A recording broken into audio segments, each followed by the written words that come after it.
बच्चों, बात करें यूपीएससी सिविल सर्विस एग्जामिनेशन के बारे में तो ये हमारे देश इंडिया की सबसे फेमस एग्जामिनेशन में से एक है और सबसे टफेस्ट एग्जामिनेशन में से एक है। लाखों बच्चे यूपीएससी सिविल सर्विस एग्जामिनेशन की प्रिपरेशन करते हैं और उनमें से कुछ ही आईएएस, आईएफएस, आईपीएस और आईआरएस बन पाते हैं।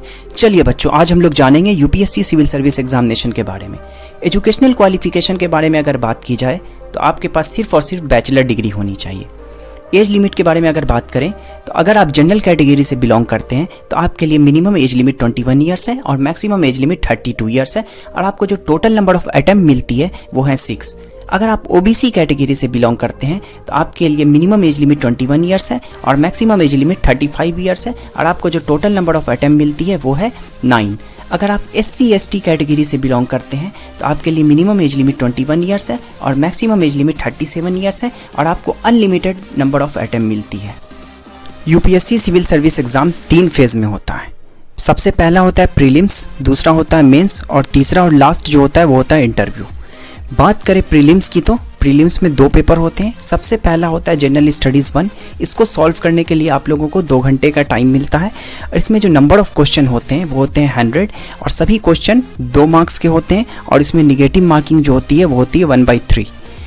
दूसरा पेपर जो होता है वो होता है जनरल स्टडीज़ 2 और इसको भी सॉल्व करने के लिए आप लोगों को 2 घंटे का टाइम मिलता है। इसमें नंबर ऑफ क्वेश्चन 80 होते हैं और हर क्वेश्चन 2.5 मार्क्स का होता है और इसमें भी नेगेटिव मार्किंग जो होती है वो होती है 1/3। प्रीलिम्स का cut off general studies 1 decide करता है।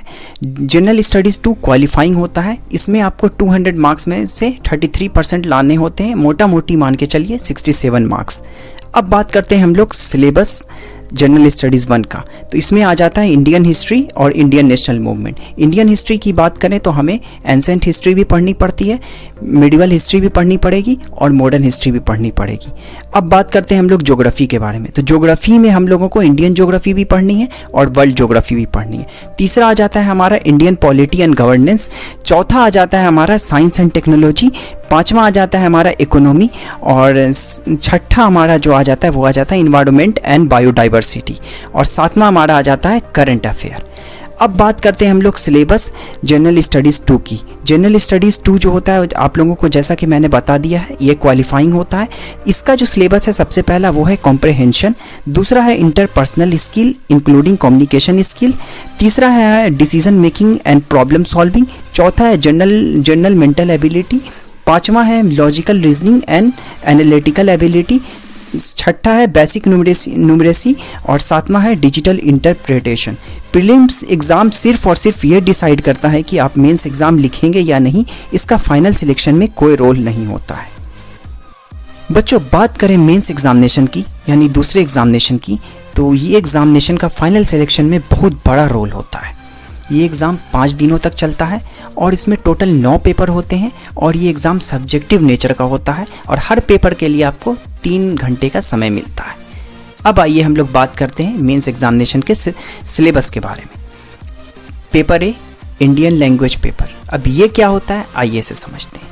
कॉन्स्टिट्यूशन के 8 शेड्यूल में जो लैंग्वेज इंक्लूडेड है उनमें से किसी एक लैंग्वेज को सिलेक्ट करके आप इंडियन लैंग्वेज का पेपर दे सकते हैं, जैसे कि हिंदी, उर्दू, बंगाली, मलयालम, ये सब। अब पेपर बी इंग्लिश, ये कंपलसरी होता है, यहाँ आपको कोई चॉइस नहीं मिलती।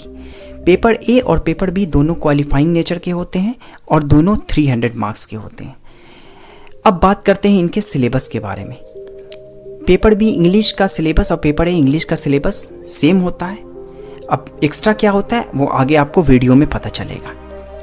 पेपर बी इंग्लिश का जो सिलेबस होता है उसमें आता है कॉम्प्रहेंशन, मतलब आपको पैसेज दिए गए होंगे और उस पर कुछ क्वेश्चन पूछे गए होंगे, आपको पैसेज पढ़ना है और उन क्वेश्चनों को सॉल्व करना है। दूसरा आ जाता है प्रिसाइज राइटिंग। अब ये क्या होता है आइए से समझते हैं। सपोज कीजिए आपको कोई पैसेज दिया हुआ है 1200 वर्ड में, अब वो पैसेज पढ़ करके आपको 400 वर्ड में लिखना है।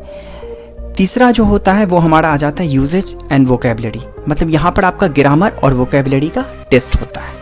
चौथा होता है हमारा शॉर्ट एसे, मतलब कि आपको टॉपिक दिए गए होंगे उस पर एसे लिखना होगा। पेपर ए और पेपर बी का पेपर बी दोनों सेम होते हैं, बट इंडियन लैंग्वेज पेपर में एक्स्ट्रा ये होता है कि आपको इंडियन लैंग्वेज पेपर में कुछ सेंटेंसेस दिए गए होंगे, उनको आपको ट्रांसलेट करना है इंग्लिश में और इंग्लिश में आपको कुछ सेंटेंसेस दिए गए होंगे, उनको आपको ट्रांसलेट करना है इंडियन लैंग्वेज पेपर में। इतना तक तो आप लोगों को क्लियर हो गया होगा। आइए अब ऐसे के पेपर 2 ऐसे के बारे में बात करते हैं। ऐसे जो होता है वो हमारा 250 मार्क्स का होता है और इसमें आपके 2 सेक्शन होते हैं, सेक्शन ए और सेक्शन बी। और सेक्शन ए में टोटल 4 टॉपिक होते हैं, उनमें से किसी एक पर आपको ऐसे लिखना होता है। और सेक्शन बी में भी आपको टोटल 4 टॉपिक होते हैं, उनमें से किसी एक पर आपको ऐसे लिखना होता है। और एक बार बता दूं बच्चों मैं आपको, अगर आप क्वालिफाइंग पेपर ए और पेपर बी दोनों अगर क्लियर करते हैं, क्वालिफाई करते हैं, तभी आपका बाकी का पेपर GS 1 to 4 ऑप्शनल और ऐसे का पेपर चेक होगा। अब बात करते हैं हम लोग जनरल स्टडीज़ 1 के बारे में। ये 250 मार्क्स का होता है। इसका जो सिलेबस है वो आ जाता है history, geography, Indian heritage and culture और इंडियन सोसाइटी।